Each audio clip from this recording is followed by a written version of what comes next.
وعلى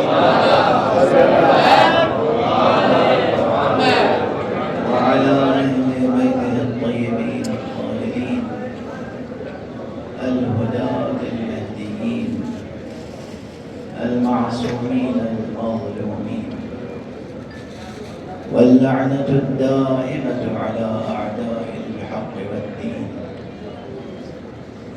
أما بعد، فقد قال الله تعالى عز اسمه في محكم كتابه ومتقن خطابه.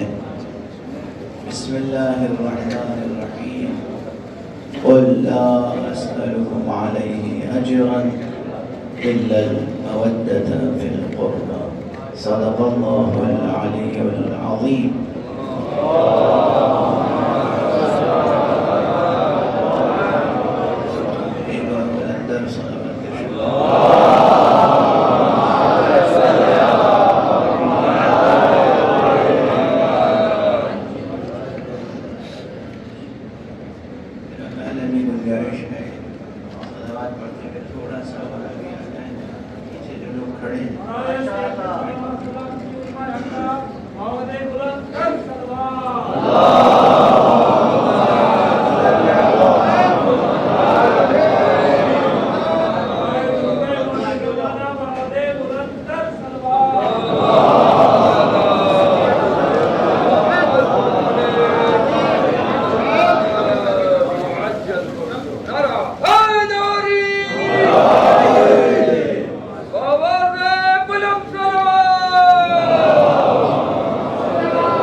برادران اسلامی، عزیزان ایمانی اور مسلمانان حسینی،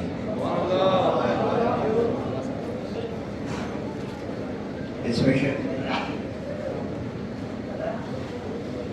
قرآن مجید کی بیان کی ہوئی حقیقت ہے کہ ہر مسلم مومن نہیں ہوتا. مومن کا رتبہ مسلم سے بڑھ کر، یعنی اجمالاً اسلام اور ایمان کے مراتب ہیں. مشہور ہے روایتیں کہ جناب سلمان فارسی، یعنی سلمان فارسی میں تاریخی لحاظ سے ہم کہتے ہیں سلمان محمدی،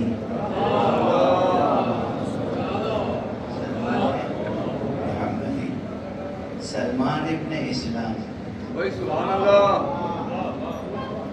ان کا رتبہ کیا تھا؟ ایمان کے 10ویں درجے پر فائز. حضرت ابو ذر ایمان کے 9ویں درجے پر فائز. تو اس طرح کی اور روایتیں بھی ہیں جن روایتوں سے اور قرآن مجید کی آیتوں سے یہ ثابت ہوتا ہے کہ اسلام کے بھی مراتب ہیں اور ایمان کے بھی مراتب ہیں، لیکن اس میں بلند ترین مرتبہ وہی ہے کہ جس مرتبے میں انسان مسلمان حسینی بن جائے. یہ معمولی مرتبہ نہیں. حسینی بننا آسان نہیں ہے، دعویٰ کرنا آسان ہے، لیکن بننا، اس مرتبے پر فائز ہونا آسان نہیں ہے. اس کے لیے بہت معرفت بھی چاہیے اور بہت عملی ریاضت بھی چاہیے. یعنی اسلام اور ایمان صرف نعروں کی حد تک نہیں ہے.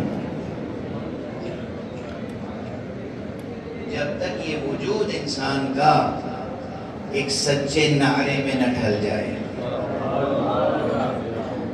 اس وقت تک حقیقی مراتب حاصل نہیں ہو. میں نے اس وقت قرآن مجید کی ایک مختصر سی آیت، بلکہ ایک آیت کا مختصر سا فقرہ درمیان سے تلاوت کرنے کا شرف حاصل کیا. وہ بھی وہ فقرہ ہے جو آپ میں سے ماشاءاللہ ہر ایک کو یاد ہے، اور مجھے یقین ہے کہ آپ کے نگینہ قلب پر کندہ ہے۔ ایک مومن کا دل وہ نگینہ ہے جس پر کیا لکھا ہوا ہے۔ اچھا چلیے یہاں تک بات آ گئی تو ایک بات ذرا گہری عرض کر لوں۔ یہ قرآن مجید کل کا کل، مجھے خوشی ہے اس وقت کہ مجلس میں ہمارے برادر عزیز القدر، برادر مکرم حجت الاسلام والمسلمین علامہ سید مسعود اختر صاحب رضوی تشریف فرمائے، جو خود حافظ کل قرآن ہے، اور ان کے تمام بچے، بیٹے، بیٹیاں سب حفاظ قرآن ہیں، اور اب تک غالباً سینکڑوں طلاب علوم دینیہ کو یہ حافظ قرآن بنا چکے ہیں، اور ان کے فرزند ارجمند ہمارے عزیز القدر جناب حجت الاسلام والمسلمین علامہ حافظ سید مجتبیٰ رضوی تشریف فرمائے، کہ جو خود حافظ قرآن، حافظ کل قرآن ہے، اور انہوں نے 5 یا 6 برس کے سن میں کل قرآن حفظ کر لیا تھا۔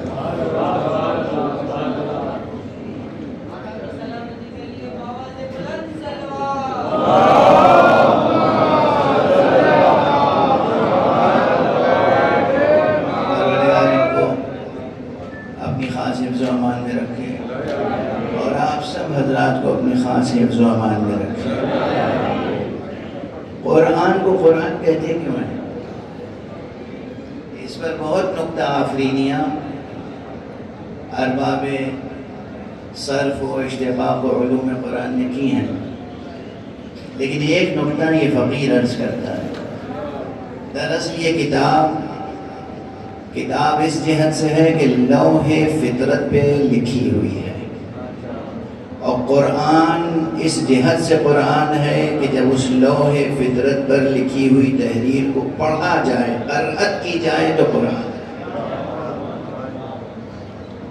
اب یہ گہری بات ہے، لیکن میں نے آسانی سے عرض کر دیا، تو یہ پورا قرآن جو ہے یہ آپ میں سے ہر ایک کی لوح فطرت پہ کندہ ہے۔ سن رہے ہیں؟ یہ پیغام یہاں سے لے کے جائیں گے۔ آپ میں سے ہر ایک کی لوح فطرت پر، وہ فطرت جس پر اللہ سبحانہ و تعالیٰ نے خلق فرمایا۔ سورہ مبارک روم میں کیا کہا گیا؟ فَأَقِمْ وَجْهَكَ لِلدِّينِ حَنِيفًا فِطْرَةَ اللَّهِ الَّتِي فَطَرَ النَّاسَ عَلَيْهَا، اپنا رخ حیات اس دین کی طرف کر لو کہ جو عین فطرت ہے، وہ فطرت جس پر اللہ سبحانہ و تعالیٰ نے تمہیں خلق فرمایا۔ تو جسے فطرت کہتے ہیں، یہ عربی زبان کا جو کلمہ ہے فطرت، یہ قرآن مجید میں جو کلمہ آیا ہے فطرت، بعین ہی یہ وہ کلمہ نہیں ہے جسے آپ انگریزی میں نیچر سے تعبیر کرتے ہیں، کنفیوز نہ ہو۔ ایسے ہی بہت سے مغالطے پیدا ہوتے ہیں اور راسخ ہو جاتے ہیں۔ وہ نیچر کا کلمہ آج کل جس مفہوم اور جس معنی کے ساتھ استعمال ہو رہا ہے وہ اس سے بہت مختلف ہے جس مفہوم اور جس معنی میں قرآن مجید میں اس آیت میں لفظ فطرت آیا۔ یہ بڑی بحث ہے۔ تو یہ فطرت جس پر اللہ سبحانہ و تعالیٰ نے خلق فرمایا، اسی لوح فطرت پر جو عبارت کرتا ہے وہ ہے قرآن۔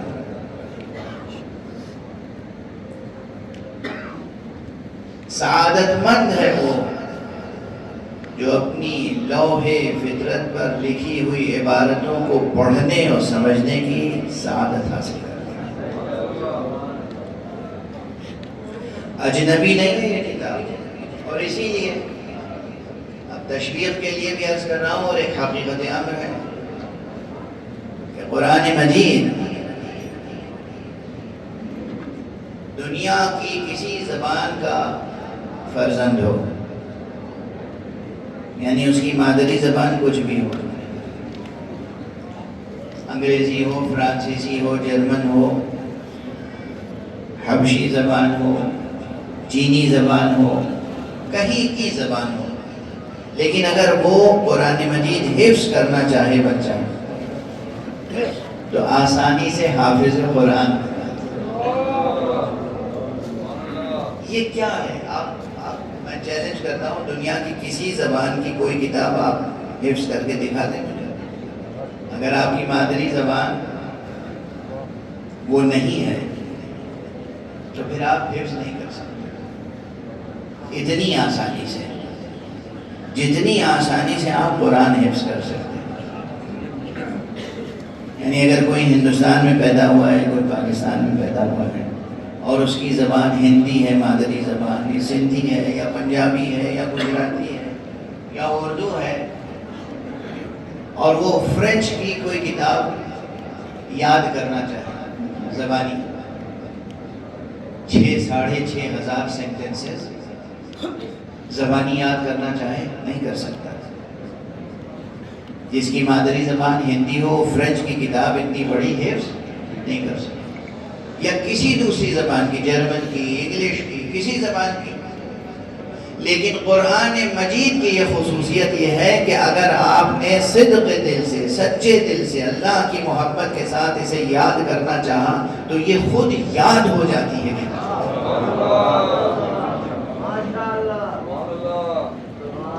پوری دنیا میں حفاظ قرآن ہے یا نہیں؟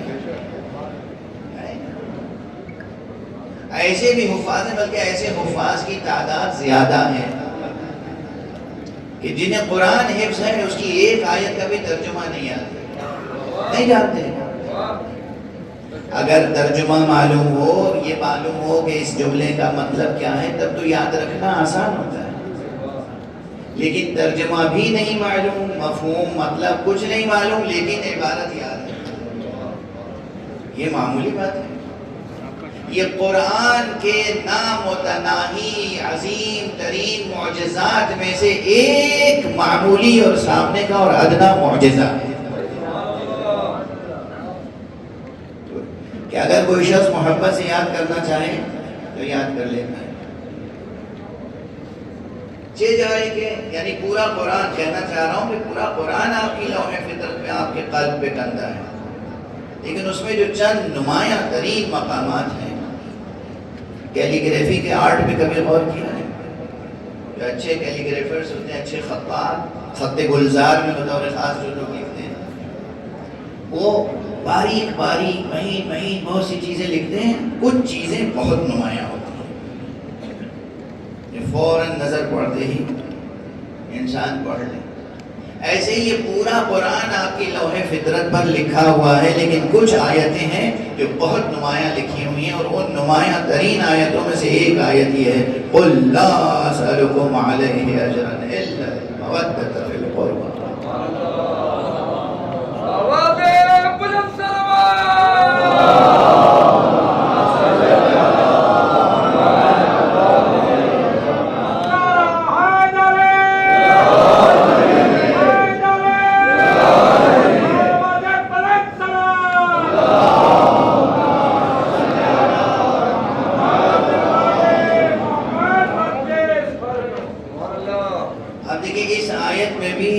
کلیدی الفاظ 2 ہیں. علماء تشریف فرمائے، میں تعارف کرا چکا، یہ صرف حافظ ہی نہیں ہیں. میری دعا ہے انشاءاللہ قریب یہ مجتہد مطلق کے درجے پر پہنچیں اور رسالہ عملیہ لکھیں انشاءاللہ، مراجع میں شمار. یہ عالم ہے علوم قرآن میں بھی، علوم حوزوی میں بھی. ان کے سامنے عرض کر رہا ہوں 2 نکات. اس آیت میں قُلْ لَا أَسْأَلُكُمْ عَلَيْهِ أَجْرًا إِلَّا الْمَوَدَّةَ فِي الْقُرْبَى. اس کا یہ آیت بھی یاد ہے آپ لوگوں کو، اور اس کا جو عام ترجمہ ہے وہ بھی آپ لوگوں کو یاد ہے ماشاءاللہ. تو مجھے وہ دہرانے کی ضرورت نہیں ہے. لیکن آپ جانتے ہیں کہ میں عام باتوں کو آسانی سے قبول نہیں کرتا اور عام باتیں دہراتا نہیں.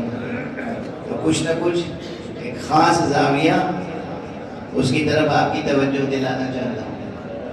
اس آیت میں اس وقت 2 الفاظ کی طرف توجہ دلانا. ایک ہے الا اور ایک ہے مودت. اس آیت کا دھڑکتا ہوا دل تو وہی کلمہ مودت ہے. قرآن ایک زندہ وجود ہے، اسے مجاز نہ سمجھیے گا. قرآن ایک زندہ وجود ہے. سعادت مند ہے وہ جو قرآن مجید سے استنطاق کر سکے. سعادت مند ہے وہ جو قرآن مجید سے گفتگو کی سعادت حاصل کر سکے. سعادت مند ہے وہ جو قرآن مجید کے انفاس کی حرارت اور نکھت کو محسوس کر سکے. قرآن مجید ایک زندہ وجود ہے، یہ یاد رکھیے گا، بھولیے گا نہیں. ثبوت. اچھا چلیے ایک نقطہ اور عرض کرتا ہوں. البتہ یہ نقطہ 2-3 جگہ پڑھ چکا ہوں، لوگ سن چکے ہوں گے، جو نہیں سن چکے ہوں گے ان کے لیے نئی بات ہوگی. یہ مشہور ہے نا کہ ہم اس قرآن مجید کو قرآن صامت کہتے ہیں. یہ جو قرآن 2 دفتیوں کے درمیان ہے اسے کیا کہتے ہیں؟ قرآن صامت. صامت یعنی خاموش. اور حضرات محمد و آل محمد کو کیا کہتے ہیں؟ قرآن ناطق. اچھا کوئی پوچھے کہ آپ اسے قرآن صامت و انہیں قرآن ناطق کیوں کہتے ہیں؟ تو ویسے تو علمی سطح پر، کلامی سطح پر اس کے بہت سے جوابات ہیں. حلی بہت سے جواب ہیں، حکیمانہ فلسفیانہ جواب ہیں. اس وقت میں ایسا جواب دے رہا ہوں کہ جو تاریخ کے حوالے سے جو پوچھے کہ آپ انہیں قرآن ناطق کیوں کہتے ہیں اور اسے قرآن صامت کیوں کہتے ہیں، آپ کہیں تاریخ پڑھ لو. ابو یزید نے اس قرآن کو نیزے پہ بلند کیا تھا مگر یہ خاموش رہا.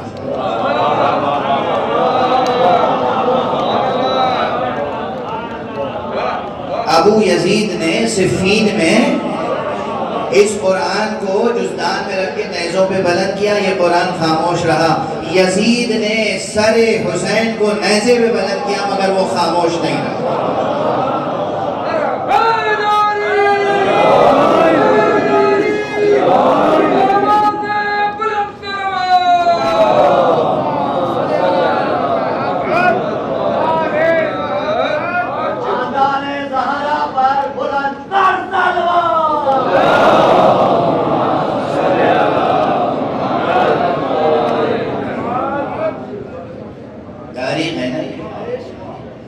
خاموش رہا تو یہ قرآن صامت کہلایا. انہوں کے نیزہ پر بھی اس نے تلاوت کی، قرآن کی آیت کی تلاوت کی. تو ہم اسے قرآن ناطق نہ کہیں گے تو کیا کہیں گے؟ لغت میں اور کون سا کلمہ ہے جس کا اطلاق کیا جا سکتا؟ بہرحال سلامت پڑھ دیں آپ حضرت.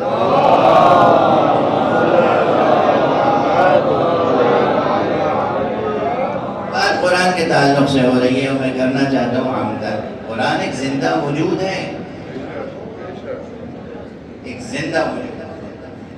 اور قرآن کی زندگی ہماری اور آپ کی زندگی سے برتر سطح زندگی ہے.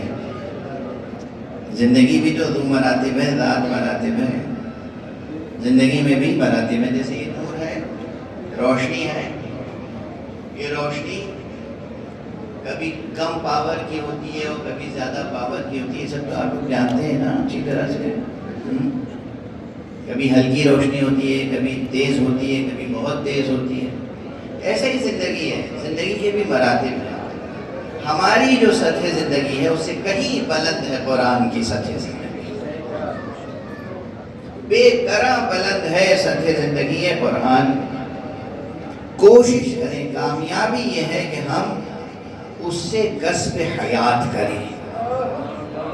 قرآن مجید سے زندگی کسب کریں، اپنی اس سطح زندگی سے بلند تر. اور یہ ممکن نہیں ہے کہ جب تک کہ ہم اور آپ مکمل طور پر پیروی محمد و آل محمد علیہ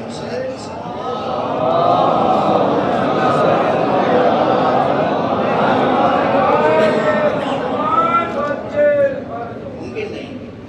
وہ یہ چاہے کہ حضرات محمد و آل محمد کو نعوذ باللہ 100,000 بار نعوذ باللہ نظر انداز کر کے، صرف نظر کر کے راستہ بدل دے، اور براہ راست قرآن مجید سے کسب فیض کر کے اپنی زندگی کے مراتب کو بلند کر سکے، ممکن نہیں۔ جو بات آج مختصر سے وقت میں عرض کر کے آگے بڑھنا چاہتا ہوں وہ یہ ہے، جو آیت میں نے تلاوت کی اس میں دو الفاظ کلیدی ہیں، ایک مودت جو اس آیت کا دھڑکتا ہوا دل ہے، دوسرے اللہ اس آیت میں سوچتا ہوا دماغ ہے۔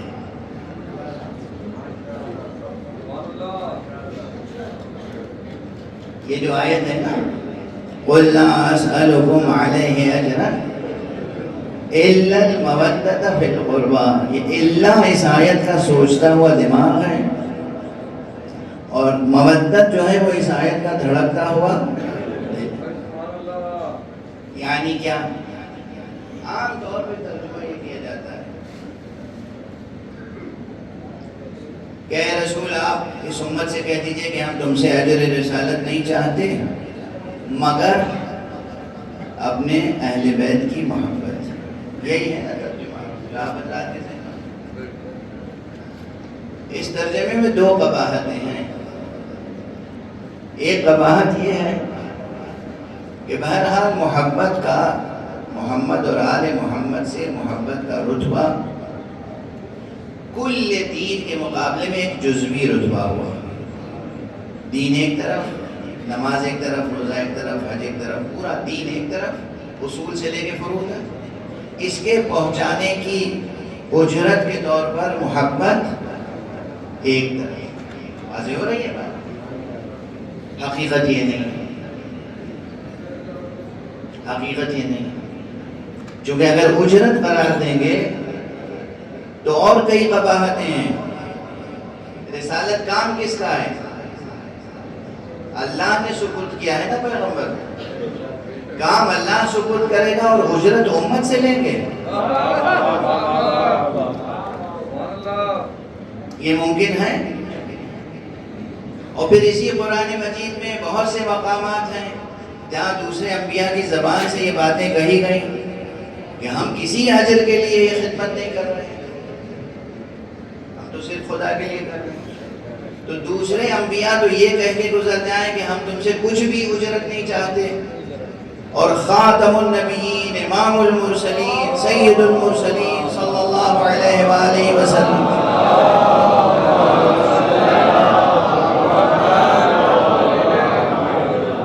وہ اجرت لے لے، چاہے محبت ہی صحیح۔ واضح ہو رہی ہے؟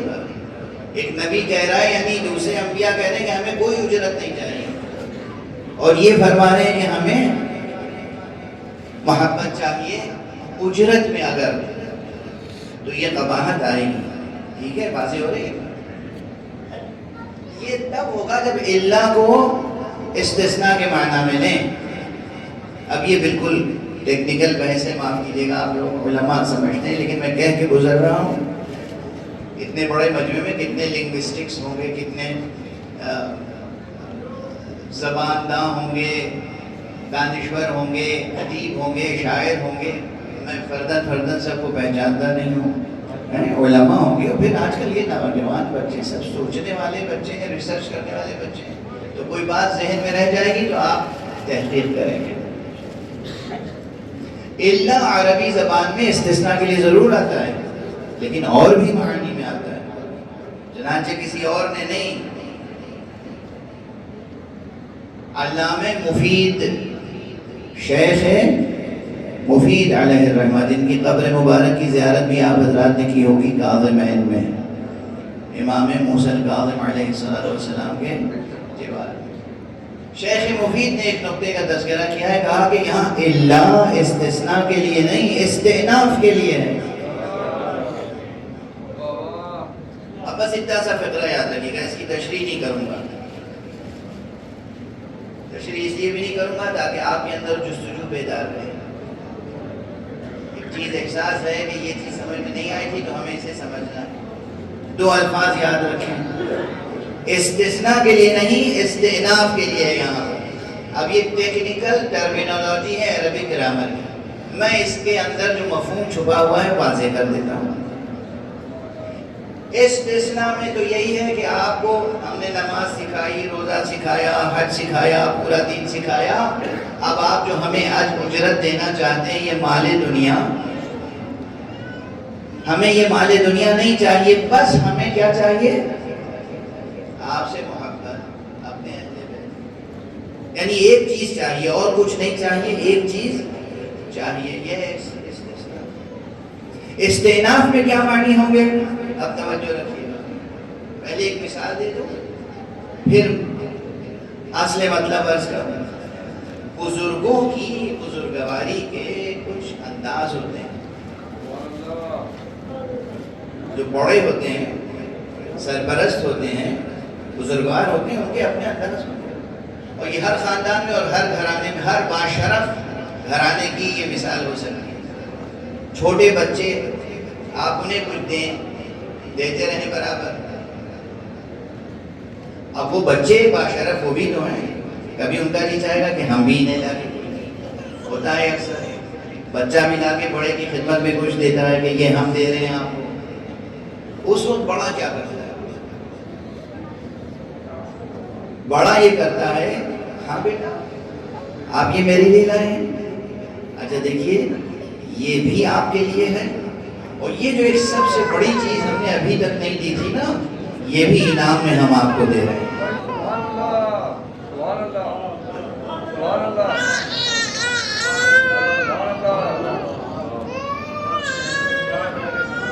یعنی جب امت آئی ہے کہ یا رسول اللہ آپ نے ہمیں نماز سکھائی، روزہ سکھایا، حج سکھایا، دین سکھایا، اصول دین سکھائے آپ نے، اب ہم آپ کو اجرت پیش کرنا چاہتے ہیں، تو پیغمبر فرمانے وہ سب تمہارا، اور یہ جو سب سے بڑی چیز ہے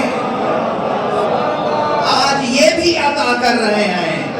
صلوات پڑھ دیں محمد و آل محمد۔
ادبی تھے، بامانی تھے، ادبی تھے، اچھے تھے، اللہ کو سلام، سب مل کے ایک بلند صلوات ارشاد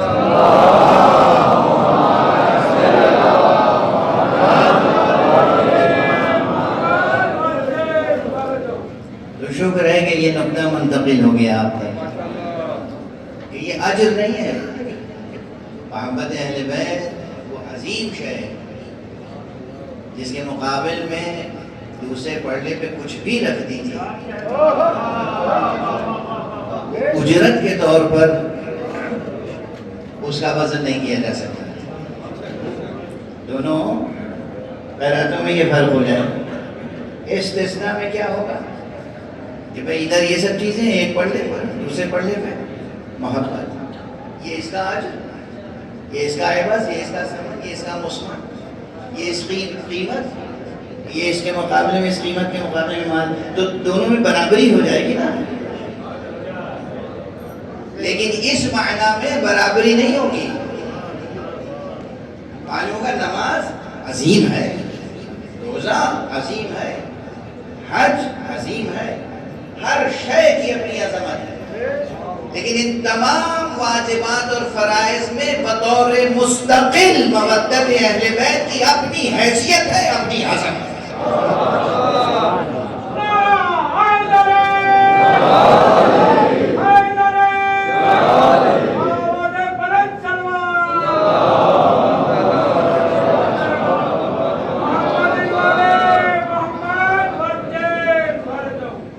بریکٹ میں یہ بھی عرض کر دوں کہ اس کے بعد موازنہ بھی نہ کیجیے گا.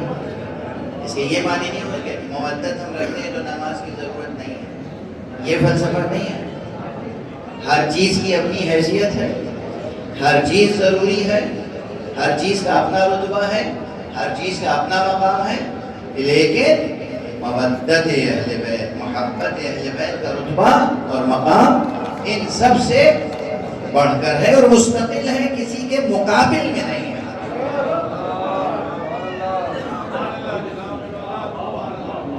یہ مودت. اب ایک چیز اور عرض کر دیں بس، اس کے بعد معال مجلس. مودت سادہ طور پہ سن گزر رہا ہوں، دقیقہ سنی نہیں. مودت محبت کے ناموں میں سے ایک نام ہے، یا محبت کے مراتب میں سے ایک مرتبہ ہے. اور یہ میں اکثر کہتا ہوں، یہاں بھی تاکید کر رہا ہوں، اور آپ حضرات سے چاہتا ہوں کہ آپس میں ایک دوسرے سے بھی اس کی تاکید کرتے رہا کریں. اساس دین، بنیاد دین، دین کی جڑ محبت ہے اور کچھ نہیں. جو لوگ دین کے نام پہ خشونت سے پیش آتے ہیں، ان کے دین میں بہت اشکال ہے. خشونت، غیظ، غضب، غصہ. دین میں غیظ، غضب، غصہ کہاں ہے بھائی؟ دین میں تو محبت ہی محبت ہے.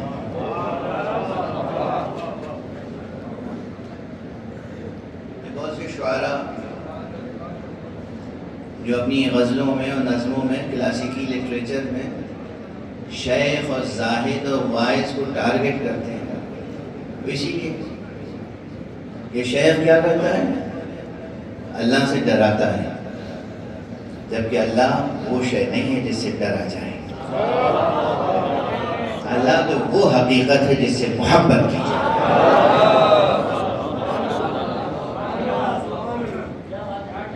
اللہ سے محبت کی جاتی ہے، اللہ سے ڈرا جاتا ہے. بزرگوں، جوانوں، عزیزوں، مردوں، خواتین، تمام حضرات سنیں، اللہ سے نہ ڈریں، اللہ سے محبت کریں. ڈرنا ہو تو بس اپنے گناہوں سے ڈریں.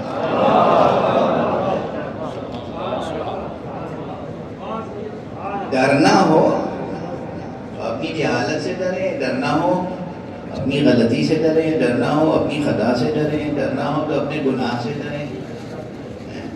خدا سے ڈرنے کی ضرورت نہیں ہے. خدا تو وہ حقیقت ہے کہ جس سے صرف اور صرف محبت کی جا سکتی ہے، اور خدا کی محبت ہی کی بنیاد پر پورا دین قائم ہے. یہ میں تھوڑی کہہ رہا ہوں کہ معلومات خطیبانہ مبالغہ ہے. قرآن مجید کی آیت ہے، قُلْ إِن كُنْتُمْ تُحِبُّونَ اللَّهَ فَاتَّبِعُونِي.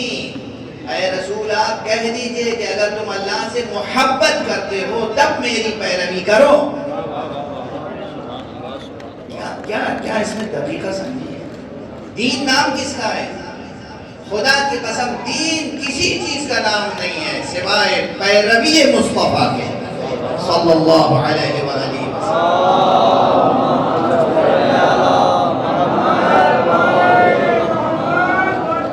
دین کل دین، اصول سے فروع تک صرف پیروی ہے پیغمبر اکرم حبیب کبریا، نور کبریا، خاتم النبیین محمد ابن عبداللہ صلی اللہ علیہ وآلہ وسلم.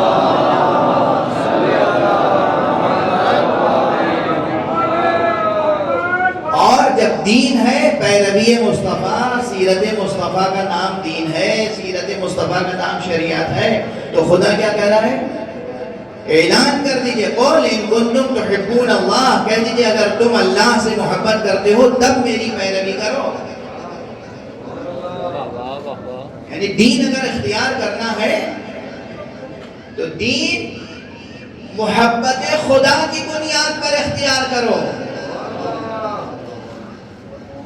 یہاں بہت سی باتیں ہیں، ہزارہا نکتے ہیں یہاں پوشیدہ، لیکن میں صرف ایک نکتے کی طرف تذکرہ اشارہ کر کے گزر جاؤں۔ اگر مصطفیٰ کے دین کو اختیار کرنا ہے، خدا کی محبت ہے تو اختیار کرو، مستقبل کی سیاست کو نظر میں رکھ کے دین اختیار نہ کرو۔ صلوات پڑھ دیجئے محمد و آل محمد۔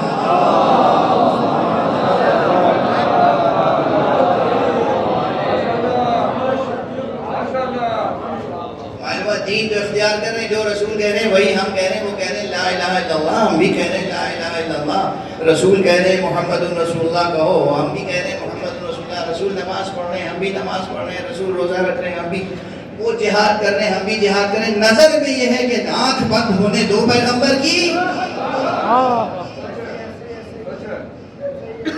تو مملکت پر قبضہ ہمارا ہوگا۔ تو دین کی بنیاد محبت ہوئی یا سیاست؟ اللہ کیا کہہ رہا ہے؟ قُلْ إِن كُنتُمْ تُحِبُّونَ اللَّهَ فَاتَّبِعُونِي، اگر تم اللہ سے محبت کرتے ہو تو دین محمد اختیار کرو، اور اگر اللہ سے محبت کی بنیاد پر دین اختیار کرو گے تو پھر انعام کیا ہے؟ يُحْبِبْكُمُ اللَّهُ، اللہ بھی تم سے محبت کرے گا۔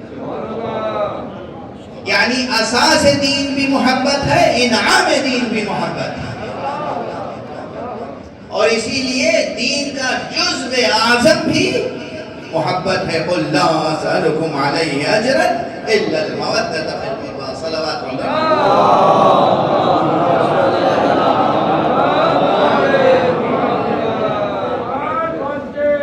اب اس بیان کا خلاصہ ہماری آپ کی زندگی میں کیسے تحلیل ہوگا؟ بیان تو ہو گیا، آپ نے واہ واہ بھی کیا، نعرہ بھی لگایا، ماشاءاللہ داد بھی دی، ٹھیک ہے۔ ہماری اور آپ کی روزانہ کی زندگی میں کیسے تحلیل ہوگی یہ تھیسس؟ ایک چیز یاد رکھیے، دین کی بنیاد محبت، دین کا جوہر اعظم محبت، دین کا انعام محبت، تو شوہر اپنی بیوی سے بھی محبت سے پیش آئے۔ محبت زندگی کو نکھارتی ہے، بیوی شوہر سے محبت سے پیش آئے، ماں باپ اولاد سے محبت سے پیش آئے، دوست دوست سے محبت سے پیش آئے، ایک مومن دوسرے مومن سے محبت سے پیش آئے۔ یہ نہیں کہ ہر موقع پر دوسرے کو اپنے سے کمتر ثابت کرنا۔ جھگڑے کیوں ہوتے ہیں گھروں میں، دوستوں میں، فیملی لائف ہو یا سوشل لائف؟ جب انسان خود پسند ہوتا ہے اور ہر موقع پہ دوسرے کو اپنے سے کمتر ثابت کرتا ہے۔ میاں بیوی میں جھگڑا بھی اکثر اسی لیے ہوتا ہے، میاں اپنے کو برتر سمجھتا ہے اور بیوی کو کمتر، کہیں کہیں بیویاں اپنے کو برتر سمجھتی ہیں شوہر کو کمتر، یا ماں باپ اولاد کے ساتھ یہ سلوک کریں، یا دوست دوست کے ساتھ یہ سلوک کریں، یا ایک عالم دوسرے عالم کے ساتھ یہ سلوک کرے، ایک نوحہ خان دوسرے نوحہ خان کے ساتھ یہ سلوک کرے، ایک سوس خان دوسرے سوس خان کے ساتھ یہ سلوک کرے۔ کہیں بھی زندگی میں خود کو برتر سمجھنا خلاف تقاضائے محبت ہے۔ محبت کا تقاضا یہ ہے کہ دوسرے کو ہمیشہ اپنے اوپر ترجیح دو، دوسرے کی ضرورت کو ترجیح دو، یہیں سے پیدا ہوتی ہے وہ قدر جسے قرآن نے کہا ایثار۔ ایثار، الف یہ سے تین نقطے والا تھے، ثمر والا تھے، الف رے ایثار۔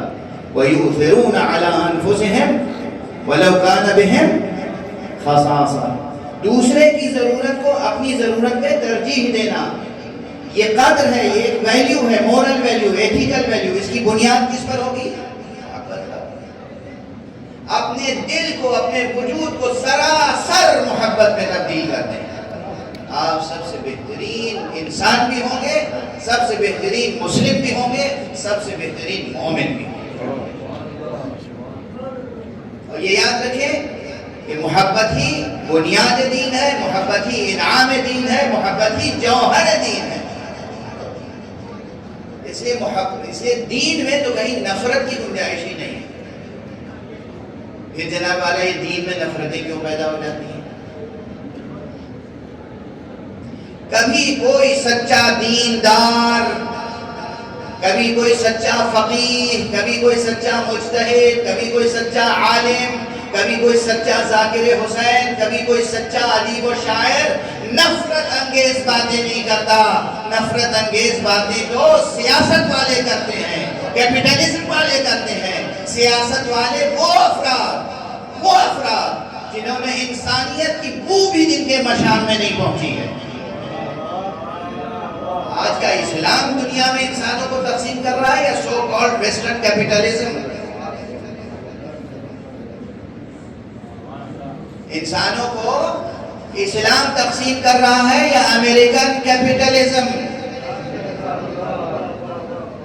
انسانوں کو آیت اللہ خامنئی تقسیم کر رہے ہیں یا ڈونلڈ ٹرمپ لعنت اللہ علیہ؟ کون تقسیم کر رہا ہے؟ کون تقسیم کر رہا ہے؟ سمجھ میں آ رہی بات؟ واضح ہے، روشن ہے.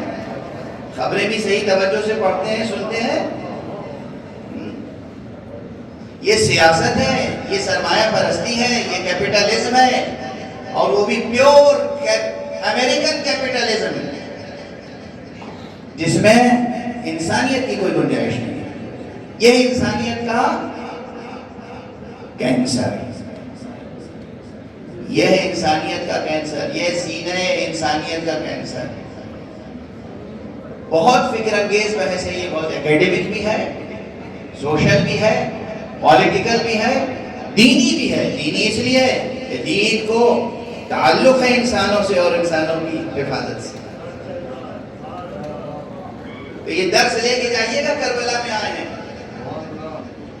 کربلا ہی سے یہ آواز بلند ہوئی تھی نا، ان مثلی لا یبایع مثلا، مجھ جیسا اس جیسے کی بیعت نہیں کر سکتا.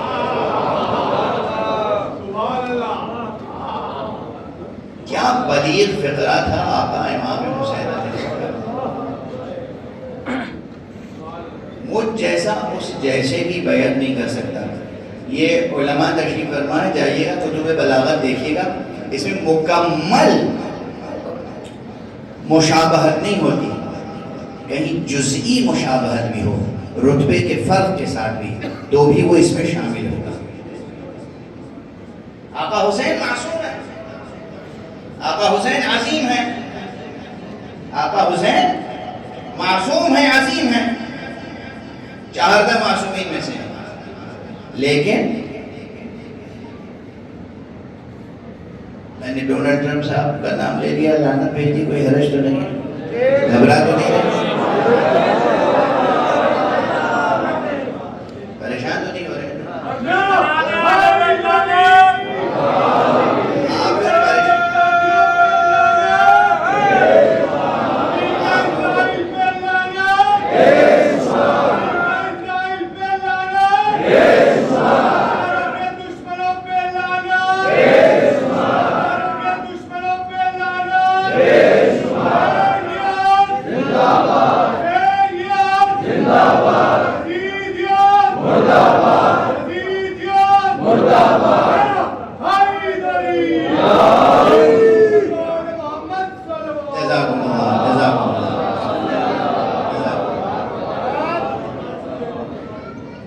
دین زندگی میں تحلیل ہونا چاہیے، وہ ہے دین. کتابوں میں رہے وہ دین نہیں ہے، کتابوں میں رہے وہ دین نہیں ہے. دین زندگی کے لیے آیا. اور زندگی جب تک ہے جس سطح پر ہے ہمیں زندگی پورے شان سے، پورے وقار سے، پورے دینداری کے ساتھ زندگی بسر ہے۔ آقا حسین معصوم ہے، قسمت کبریٰ کے درجے پہ ہے، کوئی دوسرا اس کائنات میں حسین نہیں ہو سکتا۔ حسین بننے کے لیے فاطمہ جیسی ماں چاہیے، علی جیسا باپ چاہیے۔ کوئی دوسرا حسین اس کائنات میں نہ ہوا ہے، نہ قیامت تک ہوگا۔ ہاں مگر آقا حسین کے مسلک، مذہب، ان کے مکتب میں رہتے ہوئے، ان کی تأسی کرتے ہوئے، ان کے پیروی کرتے ہوئے، اپنی اپنی جگہ ہر شخص یہ کہہ سکتا ہے ان مثلی لا یبایع، مجھ جیسا اس جیسے کی بیعت نہیں کر سکتا۔ بس گفتگو تمام۔ دنیا نہ ہوگی تو اسلام رہے گا، شبیر برحال تیرا نام رہے گا۔ نعرہ حیدری، حیدری، حیدری، محمد والے محمد،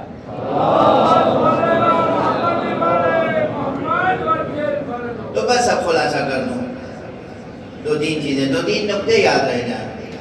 اصل چیز ہے کیا؟ دین میں بھی، زندگی میں بھی، کائنات میں بھی، فطرت میں بھی محبت، محبت، محبت، محبت۔ مذہب نہیں سکھاتا آپس میں بیر رکھنا، یہ بیر رکھنا یہ آتا ہے ہمیشہ سیاست اور سرمایہ پرستی سے، جو اب سو کالڈ، پہلے کہتے تھے ہم سو کالڈ ویسٹرن کیپٹلزم، اب میں خاص طور سے کہتا ہوں کہ سو کالڈ امریکن کیپٹلزم، جسے رسوا کر دیا ہے شہادت آبائے خامنہئی، اس میں کوئی شک، رسوا ہو چکا ہے، ذلیل ہے۔ جس کے پاس عزت کا کوئی معیار نہ ہو، اسے کبھی کوئی غیرت بھی نہیں آتی۔ دیکھیں حیا اور غیرت تو وہاں ہوتی ہے نا جہاں کچھ تھوڑا بہت بھی عزت کا معیار ہو۔ آپ باعزت ہوں گے تو آپ کو دوسرے کی عزت کا بھی خیال ہوگا، خود اپنی عزت کا خیال ہوگا۔ لیکن ماشاءاللہ جھوٹ بولنے میں، فریب دینے میں، دھوکہ دینے میں صبح سے شام تک کتنے بیانات آتے ہیں۔ کئی برس پہلے، بلکہ کئی دہے گزر گئے، ایک برٹش غیر مسلم ادیب اور صحابی نے کتاب لکھی تھی دی رائز آف پولیٹیکل لائنگ، یعنی سیاسی جھوٹ کا عروج۔ اس نے کتاب لکھی تھی، ڈونلڈ ٹرمپ نے سامنے آ کے دکھا دیا، دیکھو میں ہوں پولیٹیکل لائنگ کا عروج، میں ہوں سیاسی جھوٹ کا عروج۔ میرا خیال ہے اتنا تبرہ کافی ہے۔ اب ایک صلوات پڑھ دیجیے۔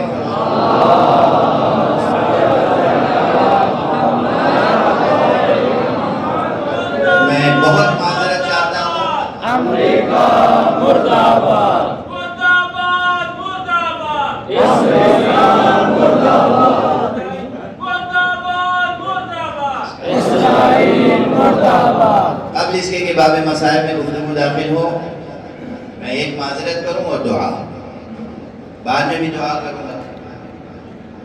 دل سے دعائیں نکلتی ہیں ہمارے عزیز بجوانی صاحب کے لیے، ماشاءاللہ یہ اور ان کے ساتھی، ان کے احباب، ان کے دست و بازو جو لوگ ہیں، پروردگار ان کے توفیقات میں اضافہ فرمائے، اور جتنے مواقف ہیں ان تمام مواقف کے جتنے بھی منتظمین ہیں، پروردگار سب کی توفیقات میں اضافہ فرمائے۔ پروردگار تمام زائرین امام حسین علیہ السلام کے تمام حاجات کو بر لائے، جو بیمار ہیں انہیں صحت و شفا کاملہ عطا، جو رزق و روزی کی جہت سے کمزور ہیں، پروردگار انہیں وسعت سے رزق و روزی عطا فرمائے۔ جن کے پاس علم و معرفت کی کمی ہے، پروردگار انہیں علم و معرفت کے زیور سے آراستہ فرمائے۔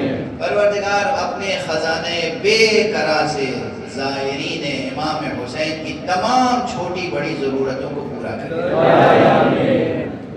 معذرت اس بات کی کہ مجھے آنے میں تاخیر ہوئی، پھر ممبر میں آنے میں تاخیر ہوئی، دوسری مجلس ہے، اس لیے میں اب بالکل گفتگو کو ادھوری چھوڑ کے چند فقرے مسائل کے عرض کروں گا تاکہ معال مجلس حاصل ہو.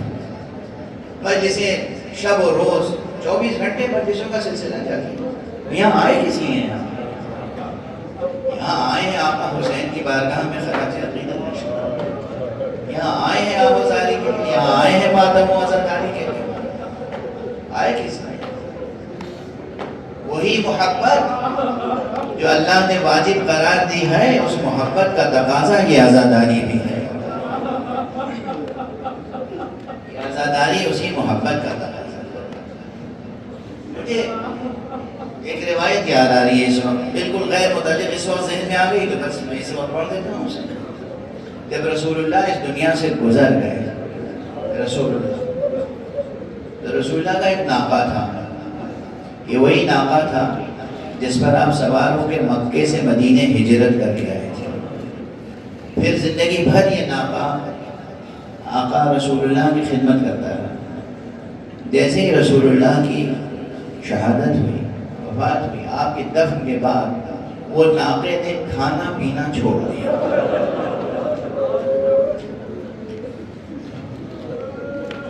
چند روز گزرے کہ لوگوں نے آ کے بی بی زہرا سے کہا کہ آپ کے بابا کا ناقہ ایسا لگ رہا ہے کہ بس اب بچے گا نہیں، کھا نہیں رہا ہے، پی نہیں رہا. بی بی نے ردا سر پہ ڈالی، گھر سے نکلی، جہاں وہ ناقہ تھا وہاں گئی. اس نے بی بی کو آتے میں دیکھ کر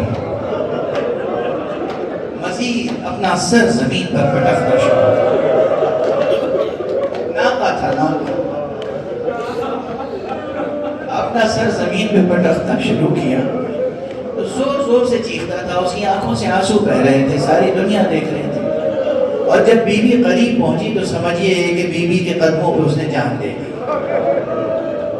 جب ناقہ مر گیا تو بی بی نے کہا اسے کیا کرو گے تم لوگ؟ دیکھو ایسے ہی کہیں جنگل میں جا کے پھینک نہ دینا، یہ سمجھ کے کہ ناقہ ہے، جانور ہے، حیوان ہے، اس کے لیے قبر بناؤ، اسے دفن کرو. ہائے زہرا، جس زہرا نے اپنے بابا کے ناقے کے لیے قبر بنوائی، اس زہرا کی گود کا پالا حسین.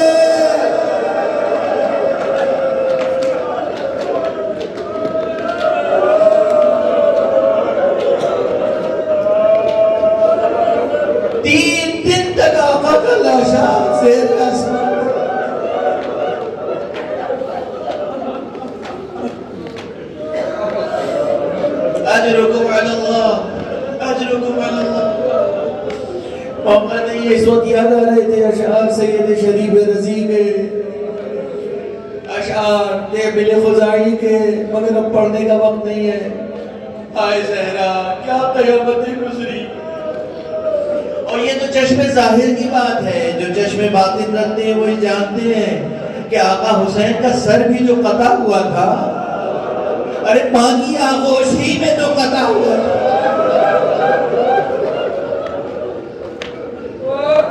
حسین اور حسین کے مسائل، اہل بیت کے مسائل، کس میں طاقت ہے جو ان کے مسائل کا بیان کر سکتا.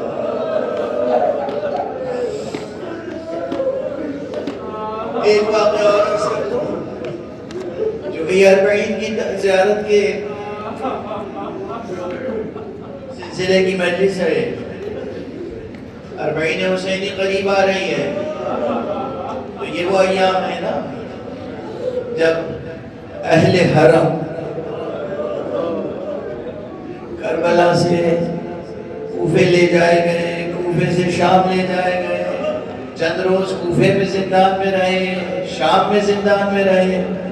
اور اس کے بعد جب زندان میں آقا حسین کی ایک 4 سال کی بچی باپ کو یاد کرتے کرتے بلک کے روتے روتے اس دنیا سے گزر گئی، تو اس بی بی نے، اس بچی نے گویا اپنی جان دے کر زندان کے دروازے کھلوائے. آپ حضرات مسلسل سنتے رہتے ہیں، مسلسل سنتے رہتے ہیں مسائل. شعر میں، نثر میں، ذاکروں سے، خطبہ سے، نوحوں میں، مرثیوں میں کہ بچی گریہ کر رہی تھی، رو رہی تھی، گریے کی آواز بلند ہوئی، حاکم کے کانوں تک پہنچی، اس کی نیند میں خلل پڑا، اس نے سوال کیا بچی کیوں گریہ کر رہی ہے؟ جواب دیا کہ بابا کو یاد کر رہی ہے۔ اس نے کہا کہ بابا کے سر کو بھیج دو زندان میں۔ بچی، بھوکی بچی، پیاسی بچی، زندانی سب بھوکے پیاسے، کربلا سے لے کے شام تک اتنا آب و دانہ نہیں ہوتا تھا جو قافلے کے لوگوں کے لیے کافی ہو۔ بی بی جناب زینب اپنے حصے کی غذا بھی بچوں کو کھلا دیتی تھی، اپنے حصے کا پانی بچوں کو پلا دیتی تھی، اسی لیے بی بی میں پھر اتنی طاقت بھی نہیں رہ گئی تھی کہ کھڑے ہو کے نمازیں پڑھ سکے۔ بی بی بیٹھ کے نماز پڑھا کرتی تھی زندان میں۔